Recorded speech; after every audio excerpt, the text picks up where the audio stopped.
canale. Come avete letto dal titolo, questo non sarà un video tutorial, ma sarà un video dedicato a voi iscritte al mio canale YouTube e voi iscritte al mio gruppo Facebook o comunque anche su Instagram, perché da poco ho iniziato anche a pubblicare su Instagram. Quindi questo video è dedicato a tutti voi che mi seguite, che mi supportate, che in questi mesi mi avete dato la possibilità di essere qua, di crescere e di continuare a fare video tutorial per voi. Mi contattate in tantissime via mail,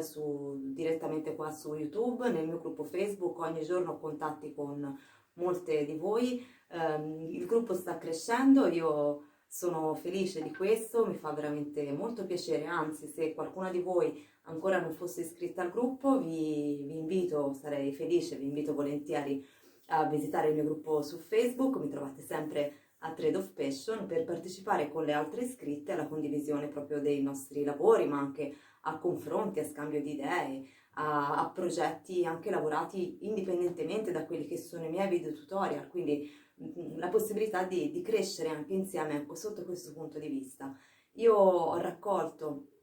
tutte le foto che mi avete inviato da gennaio fino ad ora, sono veramente tantissime, sono dei progetti che avete realizzato prendendo o spunto dai miei video tutorial oppure riproducendo completamente un mio progetto, e di questo sono veramente orgogliosa e fiera perché è una grandissima soddisfazione per me. Quello che vedrete adesso, che passerà adesso, è un pensiero che ho avuto per voi e ho scelto di ritagliare questo spazio invece di pubblicare una creazione che andrà online invece venerdì, di pubblicare un video proprio per ringraziarvi davvero di essere presenti, di essere partecipi e soprattutto in questo periodo, ecco, insomma, dove con internet non abbiamo confini, mi scrivete dall'estero, mi scrivete dal Brasile, dalla Francia, dalla Germania, da tantissimi luoghi lontani, e con internet riusciamo comunque a essere vicini e a confrontarci e a parlarci, e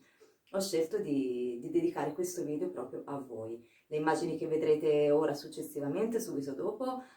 riguardano i vostri lavori. Ho avuto il consenso e l'ok da tutti di voi per poterle pubblicare. Insieme vedrete anche dei filati. I filati sono della merceria Un Filo di Passione, quindi filati utilizzati per i vostri progetti, e relativamente al progetto che adesso vedrete vi lascerò nelle info di questo video, quindi proprio sotto nelle box informazioni del tutorial, tutti i link di riferimento ai video che sono stati presi per le vostre creazioni e il link alla merceria online. Io spero con questo di avervi fatto cosa gradita.